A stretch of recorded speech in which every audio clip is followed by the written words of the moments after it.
आप सब लोगों को मेरा नमस्कार। मैं सत्या जी का बहुत बहुत आभारी हूँ। आज उन्होंने आप सब लोगों से मुझे बातचीत करने का मौका दिया। साथियों, हम लोग देख रहे हैं कि किस तरह से रोज़ हमारा देश लुट रहा है। रोज़ एक नया स्कैम निकल के आता है और आज का स्कैम पिछले वाले स्कैम से कहीं बड़ा होता है। 1 लाख करोड़, 2 लाख करोड़, 3 लाख करोड़, अब तो इसका कोई सेंस ही नहीं बचा है। और हम देखते हैं कि हर पार्टी इन स्कैम्स में मिली हुई है, चाहे वो कांग्रेस हो, चाहे बीजेपी हो, Samajwadi party, Bahujan Samajwadi party, DMK, ADMK, सब पार्टियां मिलकर स्कैम कर रही हैं और कोई पार्टी नहीं चाहती है कि भ्रष्टाचार के खिलाफ कोई एक्शन लिया जाए। आप सब लोगों को पता है कि 2 साल तक अन्ना हज़ारे जी के साथ हम लोग रामलीला मैदान में जंतर मंतर पे भ्रष्टाचार के खिलाफ कितना बड़ा आंदोलन हुआ। अगस्त 2011 में तो एक इतनी बड़ी क्रांति आई जो कि शायद इंडिपेंडेंस के बाद किसी ने देखा नहीं था कि इतने लार्ज नंबर्स में लोग सड़कों के ऊपर उतर के आए, जब अन्ना जी 13 दिन के लिए रामलीला मैदान में अनशन पे बैठे थे। उसके बावजूद जब अन्ना जी अनशन पे बैठे थे, पूरी संसद ने, सारी पार्टियों ने मिलके पूरे देश के सामने प्रॉमिस किया कि वो एक स्ट्रॉन्ग एंटी करप्शन लॉ लेके आएंगे, जन लोकपाल बिल लेके आएंगे। उसके तभी अन्ना जी ने अपना अनशन छोड़ा था। उसके बावजूद सारी पार्टियों ने मिलकर 3 महीने के अंदर they went back on their word. उन्होंने धोखा दिया पूरे देश को और उन्होंने कानून, आज तक कानून नहीं दिया उन्होंने। और जो कानून डिबेट भी कर रहे हैं वो इतना डाइल्यूटेड लॉ है कि वो आने के बाद भी कुछ नहीं होने वाला। तो धीरे धीरे हमें ये समझ में आने लगा कि कोई भी पार्टी नहीं चाहती है कि करप्शन के खिलाफ एक्शन होना चाहिए। क्यों? क्योंकि सारी पार्टियां मिली हुई हैं, सभी पार्टी के लीडर्स ने भ्रष्टाचार किया हुआ है, सारी पार्टियां अपने लीडर्स को प्रोटेक्ट करना चाहती हैं। तो ये धीरे धीरे क्लियर होता गया कि जब तक इस देश की राजनीति को साफ नहीं किया जाएगा, जब तक इस देश की पॉलिटिक्स को साफ नहीं किया जाएगा, तब तक कोई सुधार नहीं हो सकता। इसलिए हम लोगों को ये आम आदमी पार्टी बनानी पड़ी, इसलिए हम लोगों को पॉलिटिक्स में आना पड़ा। हम लोग कोई नेता नहीं है, हमें पॉलिटिक्स करनी नहीं आती है, हम लोग तो आम आदमी थे। लेकिन जब कोई चारा नहीं बचा तब हम लोगों को पॉलिटिक्स में आना पड़ा।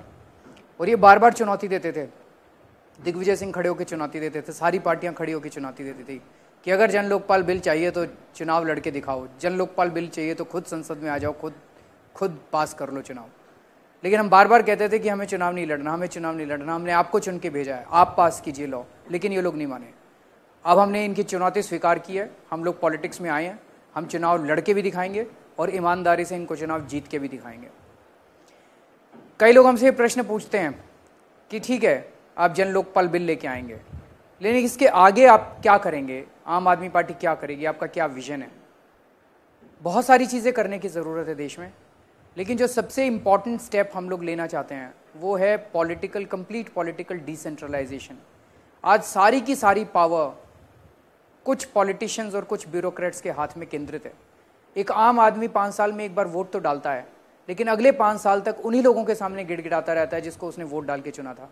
उसके अगले 5 साल कुछ भी नहीं चलती है। उसका केवल एक ही रोल रह जाता है हमारे जनतंत्र के सामने कि हाथ जोड़ के अपने एमएलए और एमपी और मंत्रियों और चीफ मिनिस्टर और प्रधानमंत्री के सामने गिड़गिड़ाता रहे, चिट्ठियां लिखता रहे, और वो उसकी एक नहीं सुनते हैं। इसे बदलना पड़ेगा। इसे हम जनतंत्र नहीं मानते। Elections is not democracy, elections is anything but democracy. We want that the people should have direct participation between 2 elections. ये कैसे होगा? क्या 120 करोड़ लोग मिलकर देश चला सकते हैं? बिल्कुल चला सकते हैं। इसके बहुत सारे मॉडल्स हैं। मैं आपको एक एग्जांपल देता हूं। अभी हमारे पार्टी में एक इंडिपेंडेंट एमएलए हैं, एक इंडिपेंडेंट काउंसलर हैं दिल्ली में, बिन्नी करके। उन्होंने ज्वाइन किया 3 महीने पहले। बहुत ईमानदार आदमी हैं, इंडिपेंडेंट जीते थे, अब उन्होंने 3 महीने पहले हमारी पार्टी ज्वाइन की है। उन्होंने एक्सपेरिमेंट शुरू किया। वो एक म्यूनिसिपल वार्ड के काउंसलर हैं। उन्होंने अपने सारे म्यूनिसिपल वार्ड में there are about 10 to 12,000 families, सब फैमिलीज़ को एक दिन नोटिस भेजा 2 महीने पहले, और सबको कहा कि मैंने ये डिसाइड किया है कि मैं जो भी काम करूंगा अपनी जनता से पूछ के करूंगा। तो मैं इस संडे को, आने वाले संडे को सुबह 11 बजे इस जगह मीटिंग रख रहा हूं, आप लोग आइए और मुझे बताइए कि मैं क्या काम करूं, आपकी कैसे सेवा करूं। तो उसके कहने पे, उसके नोटिस पे 400-500 लोग इकट्ठे हो गए। उस मीटिंग के शुरू में, मैंने भी मीटिंग अटेंड की थी, उस मीटिंग के शुरू में उसने अनाउंस किया कि मेरे पास अभी कल म्यूनिसिपल काउंसिल से चिट्ठी आई है और मेरे पास इस साल के लिए काउंसलर डेवलपमेंट फंड का 50 लाख रुपया आया है। आप लोग मुझे बताइए कि मैं इस पैसे को कैसे यूज़ करूं। आपको सरप्राइज नहीं लगता? आज तक कभी आपके काउंसलर ने आपसे पूछा कि मेरे पास इतना पैसा पड़ा है, आप मुझे बताइए कि मैं पैसा कैसे इस्तेमाल करूं? कभी नहीं पूछा। हम अपने एमएलए या काउंसलर से काम कराने जाते हैं, वो तो हमेशा यही कहता है पैसा खत्म हो गया, अगली साल आना, अगली साल जब पैसा आएगा तब मैं काम करूंगा। आज तक हमारे काउंसलर ने हिसाब ही नहीं दिया, आज तक हमारे एमएलए ने, एमपी ने कभी हिसाब ही नहीं दिया अपने फंड का। ये आदमी पहली बार ये कह रहा है कि आप मेरे को बताइए कि मेरे पास 50 लाख रुपया है, मैं इसको कैसे इस्तेमाल करूं? ठीक है, जनता वहां पे सबने अपने अपने प्रोजेक्ट्स बताने चालू किया। जब मीटिंग शुरू हुई तो हमें ये लगा कि 50 लाख तो बहुत कम पड़ जाएंगे, जनता की तो बहुत बड़ी बड़ी डिमांड्स होगी। सारे लोगों की सारी डिमांड्स मिला के, किसी ने कहा कि हमारी वो स्ट्रीट लाइट खराब हो गई, वो ठीक करा दीजिए, किसी ने कहा कि हमारे सड़क पे गड्ढा है, वो ठीक करा दीजिए। लोगों की बहुत छोटी छोटी डिमांड्स हैं, सारी डिमांड्स पूरी 5.25 लाख रुपए में सारी सब लोगों की डिमांड्स पूरी हो गई। On the spot project sanction हो गए, ऑन द स्पॉट सब लोगों की डिमांड पूरी कर दी गई 5.25 लाख रुपए में, 45 लाख रुपए बच गए, बहुत बड़ी बात है। उसके बाद उसने कहा कि पिछले 3 महीने में हमारे एरिया में 6 गलियां बनी हैं कंक्रीट की। आप ये बताइए कि ये गलियां ठीक बनी है कि नहीं बनी, मैं इनकी पेमेंट कराऊं या ना कराऊं? कभी आज तक आपके काउंसलर ने पूछा कि ये गली ठीक बनी है कि नहीं बनी? सारी गलियां बन जाती है, उसमें जम के भ्रष्टाचार होता है, हम शिकायत करते रहते हैं, चिट्ठियां लिखते रहते हैं, विजिलेंस को देते हैं, सीबीआई को देते हैं, कोई एक्शन नहीं होता। यहाँ पे एक काउंसलर है जो जनता से पूछ रहा है कि आप बताइए ये सड़क की पेमेंट करूं या ना करूं? तो ऑन द स्पॉट जनता ने कहा ये 5 गलियां तो ठीक हैं, एक गली गड़बड़ है, इसकी पेमेंट रोक दी जाए। उसने तुरंत ऑर्डर दिए कि पेमेंट रोक दी जाए। वहीं पे उसी मीटिंग में उस एरिया के सारे ऑफिसर्स भी मौजूद थे, सारे इंजीनियर्स भी मौजूद थे, वहीं मिनट्स बने कि उसकी पेमेंट रोक दी जाए। एक जॉइंट कमेटी बनाई गई, उस जॉइंट कमेटी में वहां उस सड़क पे रहने वाले रेजिडेंट्स थे 3 और असिस्टेंट इंजीनियर था। उन्होंने उसके बाद जाके उसका इंस्पेक्शन किया। इंस्पेक्शन में पाया कि वो सीमेंट कंक्रीट की 4 इंच की बननी चाहिए थी और वो 2 इंच की बनी थी। ठेकेदार को बुलाया गया, ठेकेदार ने ऑन द स्पॉट अपना जुर्म कबूल किया, असिस्टेंट इंजीनियर ने जुर्म कबूल किया और अगले महीने जो वहां की वार्ड सभा हुई, उस वार्ड सभा में ये डिसाइड हुआ, ठेकेदार ने अपनी गलती मानी और उसने कहा कि मुझे मौका दीजिए, मैं ये पूरी सड़क दोबारा बना देता हूँ, और उसने पूरी सड़क दोबारा बना दी। इसको डेमोक्रेसी कहते हैं, इसको स्वराज कहते हैं। ये हमारी पार्टी का विजन है कि हम अंदर सत्ता भोगने के लिए नहीं जा रहे, हम सत्ता जनता के हाथ में देने के लिए जा रहे हैं।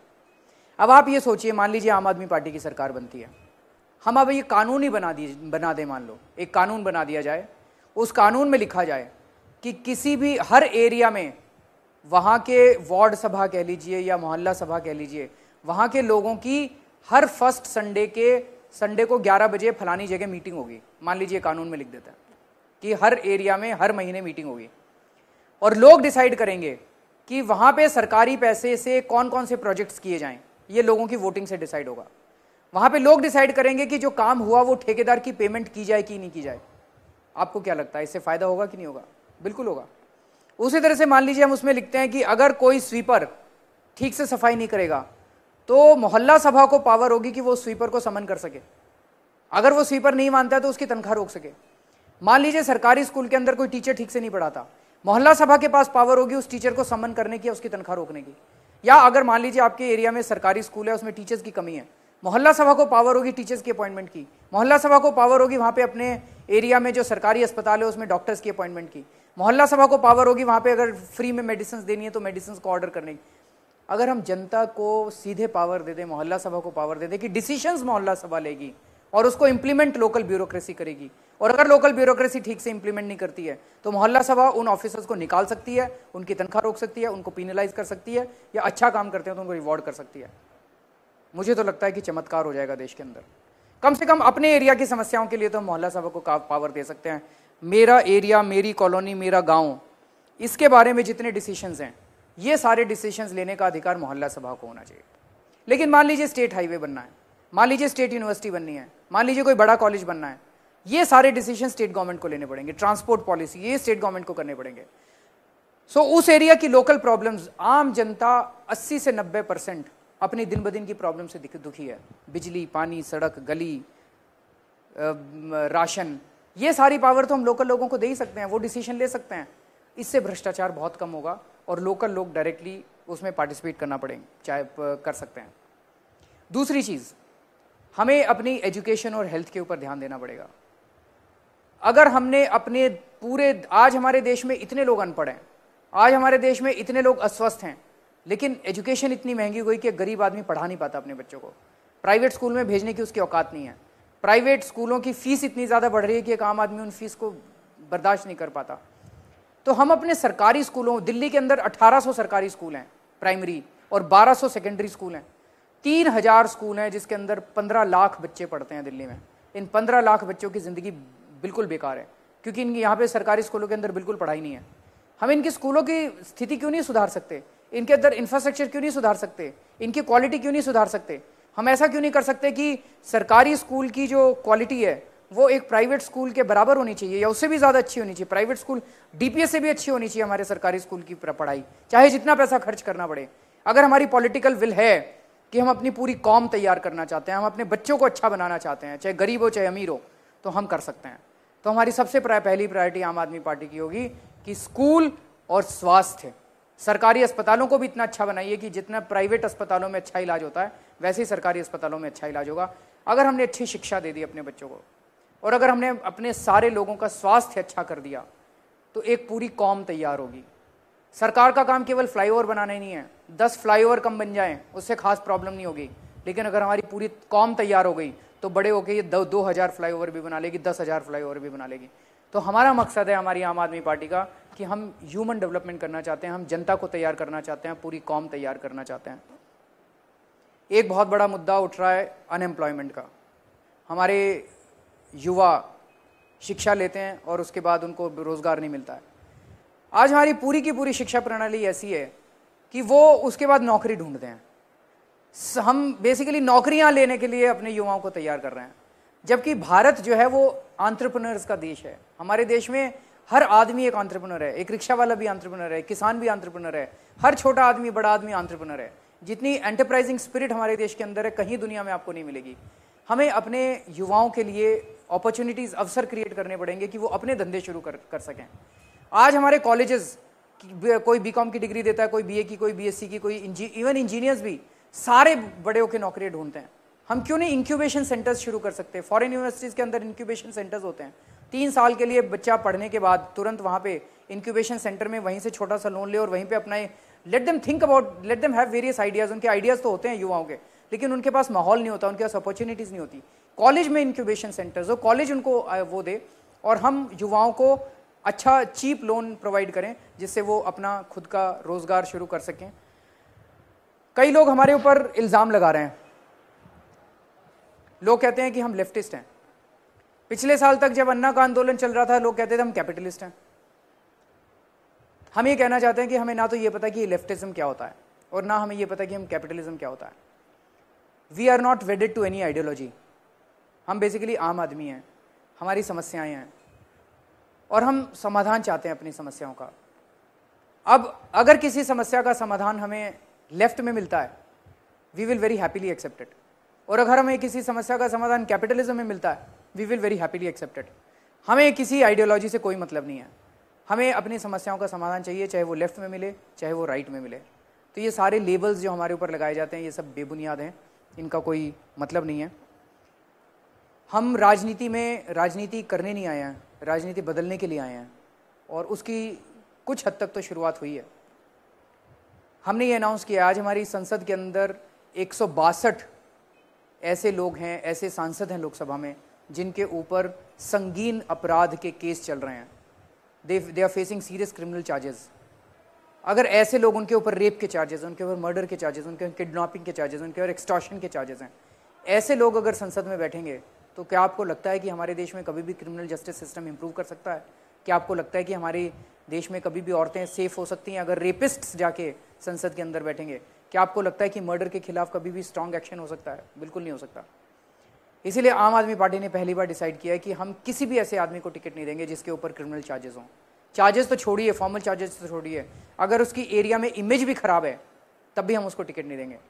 हमने एक बहुत ही इंटरेस्टिंग प्रोसीजर, सिलेक्शन प्रोसीजर अपने कैंडिडेट्स का डिसाइड किया है कि हम जनता से कैंडिडेट्स के लिए एप्लीकेशन मांग रहे हैं। जितनी भी एप्लीकेशन आती है फिर एक कैंडिडेट स्क्रीनिंग कमेटी है जो शॉर्टलिस्ट बनाती है 5 लोगों की, उसको हम वेबसाइट पे डालते हैं और जनता से पूछते हैं कि इन 5 लोगों के खिलाफ आपके पास कोई सबूत है? हो सकता है हमसे रह गया हो, हम अपनी भी स्क्रीनिंग, हम अपनी भी इन्वेस्टिगेशन करा रहे हैं उनकी, लेकिन अगर जनता के पास है तो आप हमें बताइए।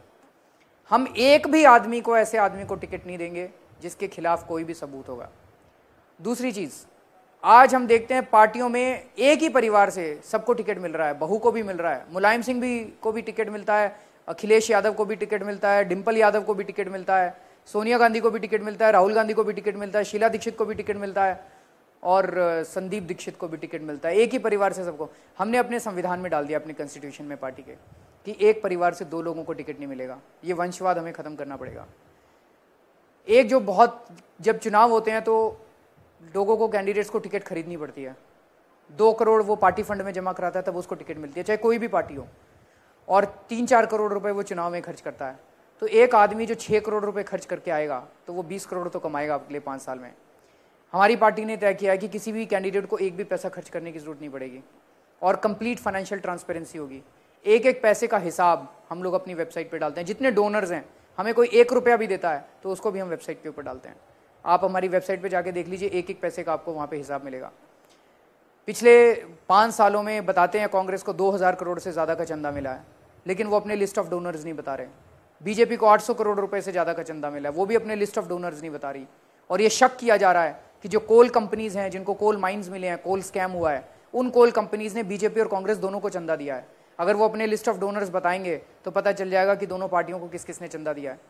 यहाँ से करप्शन शुरू होता है, हम इसको यहीं पे ख़त्म करना चाहते हैं। तो साथियों, हो सकता है हमारे में 100 कमियाँ होंगी, हो सकता है हम लोग कई गलतियाँ कर रहे होंगे, लेकिन एक चीज़ बिल्कुल साफ़ है, हमारी नीयत साफ़ है। और बीजेपी, कांग्रेस, दूसरी पार्टियों की नीयत ख़राब है, वो देश को लूट रहे हैं, हम देश को बचाना चाहते हैं। मैं आप सब लोगों से रिक्वेस्ट करूँगा कि आपको हमारे अंदर बहुत सारी कमियां नज़र आएंगी, पर ये सर्कल है, आप सर्कल के बाहर मत बैठिए। Come inside, join us, criticise us. आप हमारी गलतियां बताइए, मैं आपको वादा करता हूं कि हमारे में जो भी गलतियां हम उसको ठीक करेंगे। लेकिन बाहर रह के अगर आप हमें क्रिटिसाइज करेंगे, अगर आप हमें गालियां देंगे, तो उससे ना आपका भला होने वाला, ना देश का भला होने वाला, ना हमारा भला होने वाला। So please join in. आप अंदर आइए, सर्कल के अंदर आइए। आज आपके पास और मेरे पास कोई चॉइस ही नहीं है। आम आदमी party is the only alternative left. यही देश को एक नई दिशा दे सकती है, एक नई उम्मीद दे सकती है। हम सब लोगों को आज आम आदमी पार्टी में दिल्ली में 7000 से ज़्यादा यंग लड़के लड़कियां काम कर रहे हैं। ये सारे कौन हैं? इनको अरविंद केजरीवाल से प्यार नहीं है, इनको आम आदमी पार्टी से भी प्यार नहीं है। ये लड़के लड़कियां अपने अपने काम धंधे छोड़ के बैठे हुए हैं। अपने कोई सॉफ्टवेयर इंजीनियर है, वो अपनी नौकरी छोड़ के बैठा हुआ है, कोई अपनी इंडस्ट्री बंद करके बैठा हुआ है। कई ऐसे हैं जो दिल्ली आए थे सिविल सर्विसेज के एग्ज़ाम देने, लेकिन अब वो नौकरी छोड़ के सिविल सर्विसेज के एग्ज़ाम पोस्टपोन कर दिए उन्होंने। ये सारे वो लोग हैं जिनको एक उम्मीद नज़र आ रही है कि ये आम आदमी पार्टी से अब देश बदलेगा। तो मुझे ये लगता है ये नवंबर के चुनाव और अगले 2014 के नवंबर के चुनाव, स्पेशली दिल्ली के जो हैं, ये बहुत ही क्रिटिकल हैं। इट्स नाउ और नेवर। सो मैं आप सब लोगों से रिक्वेस्ट कर रहा हूँ कि आप लोग ज्वाइन कीजिए। आप जितने लोग आज यहाँ पे आए हैं, सब लोग बहुत सक्षम हैं, पढ़े लिखे हैं, पैसे वाले हैं। आप अपना टाइम भी दीजिए और हमें आपके पैसे की भी ज़रूरत है। चुनाव आयोग की लिमिट के हिसाब से एक कंस्टिट्यूंसी में 14 लाख रुपए खर्च किए जा सकते हैं। दिल्ली में 70 कंस्टिट्यूंसीज़ हैं, तो हमें करीब 10 करोड़ रुपए चाहिए। हम नहीं चाहते कि हमारे कैंडिडेट्स जो हैं वो गलत तरीके से पैसे खर्च करें। एक नंबर में हम चुनाव लड़ेंगे, क्लीन पैसे से चुनाव लड़ेंगे, ईमानदारी से चुनाव लड़ेंगे, सच्चाई से चुनाव लड़ेंगे और चुनाव जीत के दिखाएंगे। लेकिन हमें आपका पैसा और आपका समय दोनों चाहिए। अगर आप डोनेट करना चाहते हैं, आप हमारी वेबसाइट पे जाके, इंटरनेट बैंकिंग भी है और पेमेंट गेटवे भी है, क्रेडिट कार्ड से भी आप डोनेट कर सकते हैं। But please join in. Thank you so much. जय हिंद।